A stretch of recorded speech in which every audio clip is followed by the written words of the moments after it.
이 땅에서 동족 상잔의 비극, 6.25 동란이 발발한 지 60년이 되는 2010년. 년초만 해도 남북 간 대화와 화해 무드를 기대하게 하는 조짐들이 나타나곤 했다.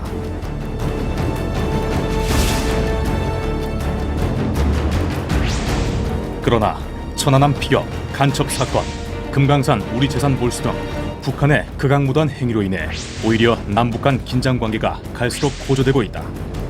2010년 상반기 북한, 그들의 일거수일투족을 기록한다.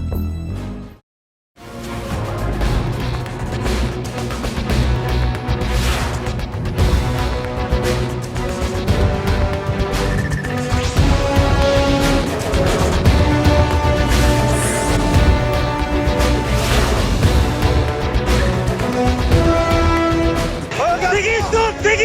스톱! 둘, 지금 여섯 명! 현재 6명! 2010년 3월 26일 오후 9시 22분 해군 1200톤급 초기함인 천안함이 백령도 서남방 2.5km 해상에서 침몰했다. 승조원 104명 중 58명이 구조됐고 46명이 전사 실종되었다. 우리 국민은 물론 전 세계를 충격에 휩싸이게 만든 대형 참사가 발생한 것이다. 정부는 즉시 민군 합동조사단과 국제합동조사단을 구성해 천안함 침몰에 대해 객관적이며 과학적으로 철저하게 원인 조사를 벌인 결과 북한의 소행으로 판명되었다. 이는 명백한 정전협정과 남북기본합의서 위반, 그리고 유엔 헌장을 위반한 무력 도발인 것이다.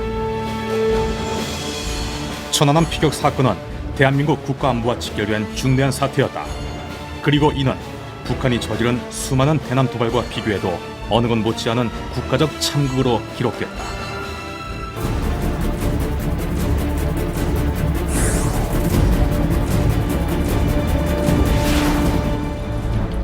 (5월 20일) 천안함 피격 사건 조사 결과 발표 다음 날, 북한 조국평화통일위원회는 조사 결과에 대해 남한 당국과 모든 관계 단절을 선포하는 등 강도 높게 반발했다.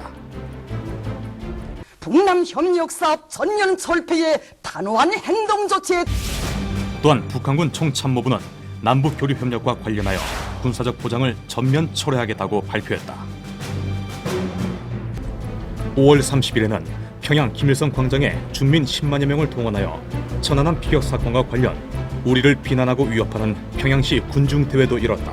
북한이 매우 다급한 모양입니다. 국방위원회가 이례적으로 이처럼 북한은 천안함 피격 사건에 대해 전혀 반성의 기미도 보이지 않은 채 우리나라와 모든 대화를 단절하고 전쟁까지 불사하겠다면서 적반하장격으로 위협 수위를 높여가며 한반도 긴장을 더욱 고조시켰다.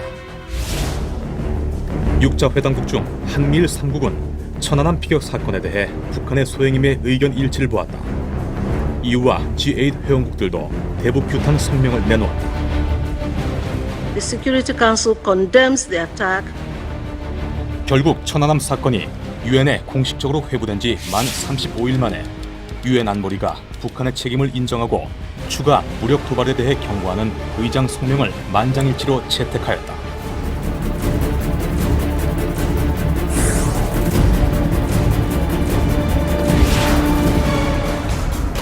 북한은 간첩을 파견, 우리의 안보를 위협하는 비열한 행위도 서슴지 않았다.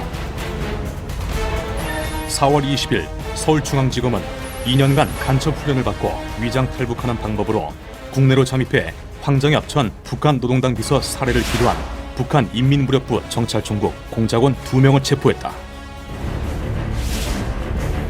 또한 5월 23일에는 서울 지하철 정부와 경찰 명단 등을 입수해 북한에 보고한 혐의로 북한 국가안전보위부 소속 공작원 김모 여인을 구속했다. 북한이 겉으로는 교류 협력을 말하면서도 다른 한편으로는 여전히 천안함 공격, 간첩 난파 등 대남 무력 도발과 테러 행위를 자행한다는 사실이 명백하게 드러나게 됐다.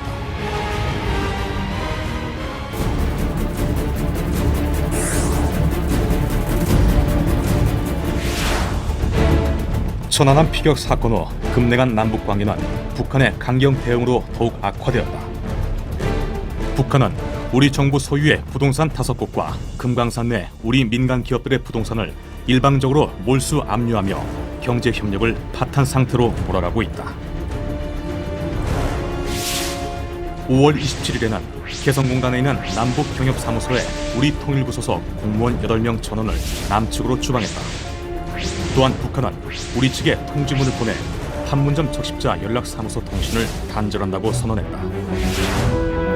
결국 금강산 관광과 개성공단 사업이 북한의 일방적 강제 조치로 위기를 맞고 있다.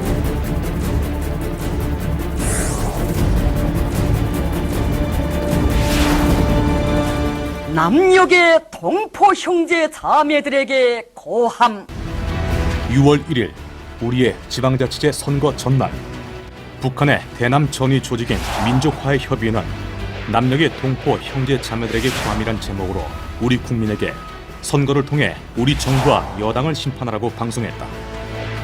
이는 천안함 도발 이후 궁지에 몰린 북한이 지방선거를 계기로 우리 정부의 대북 조치를 약화시키고 남남 갈등을 유발하기 위한 선전선동이며 명백한 내정 간섭인 것이다. 이제가 조선 전쟁을 일으킨 1950년 6월 25일 6월 25일 북한은 6.25 동란 60주년을 맞아 원수를 때려잡자는 등의 17분짜리 영상물을 방영하였다. 6.25 동란이 북침이었다는 거짓 주장을 매년 반복함으로써 반한, 반미 의식을 부추기고 북한 내부 체제를 결속시키기 위한 것으로 보인다.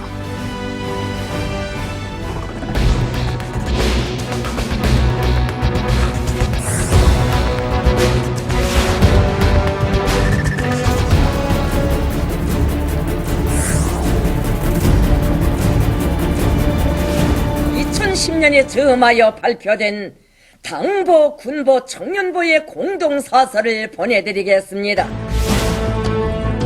1월 1일 북한은 올해 주요 정책 방향을 담은 신년 공동사설을 발표했다. 경제 부분에서는 경공업과 농업 발전을 통한 주민생활 향상을 강조했다. 남북관계에서는 우리 정부에 대한 비난에 치중했던 지난해와는 달리 남북관계 개선 의지를 과시하는 내용이 대부분이었다. 그리고 대외 관계에서 한반도 평화의 근본 문제는 북한과 미국 사이의 적대 관계를 종식시키는 것이라고 밝혔다. 지난 16일 김정일 국방위원장 생일을 성대하게 치렀는데요. 식량난, 경제난으로 주민들은 어려움을 겪고 있는데 최고 지도자 생일은 축제 분위기 속에서 치러졌습니다. 화폐 개혁의 실패로 인한 최악의 경제난으로 주민들의 불만이 극도에 이른 상황에서도 북한은 김정일 생일에 맞춰 막대한 재원을 투입하여 여러 가지 행사를 진행하였다. 2월 16일 중앙보고대회를 비롯하여 수중발레 행사, 아이부터 각종 예술인들까지 한 목소리로 김정일을 찬양하는 행사가 열렸다. 그리고 4월 15일 김일성 98회 생일을 맞아 김일성화 축전을 비롯하여 만경대상 마라톤 경기대회, 중앙보고대회 등이 열렸다. 특히 경제난 속에서도 60억 원의 비용을 낭비하며 불꽃놀이, 축포 행사를 개최했다. 이를 통해 북한 3대 세습을 홍보하고 주민 단합을 기도했다.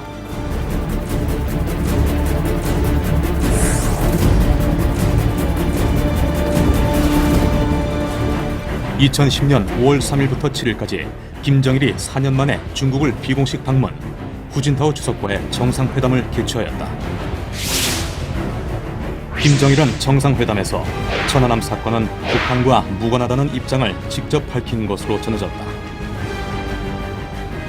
또한 전문가들은 경제 지원 요청과 김정은으로 정권 세습을 위한 작업도 있었을 것으로 예상했다. 조선민주주의인민공화국 최고인민회의 제12기 제2차 회의가 9일 만수대 의사당에서 진행됐습니다. 2010년 4월 9일 제12기 최고인민회의 2차 회의가 열렸는데 두 달 후인 6월 7일 이례적으로 최고인민회의를 한 차례 더 개최했다. 3차 회의에서 주목할 점은 김정일이 매제인 장성택 노동당 행정부장을 북한 최고 권력기관인 국방위원회 부위원장에 앉힘으로써 권력 전면에 등장시킨 것이다. 이는 후계 구도를 공고히 하고 주민 통제 고삐를 더욱 쥐기 위한 포석으로 보인다. 세계에서 가장 인권이 열악하고 자유가 없는 최악의 국가로 평가받는 북한. 2010년 상반기에도 북한의 실정과 행동은 결코 변하지 않았다는 것을 스스로 보여주었다.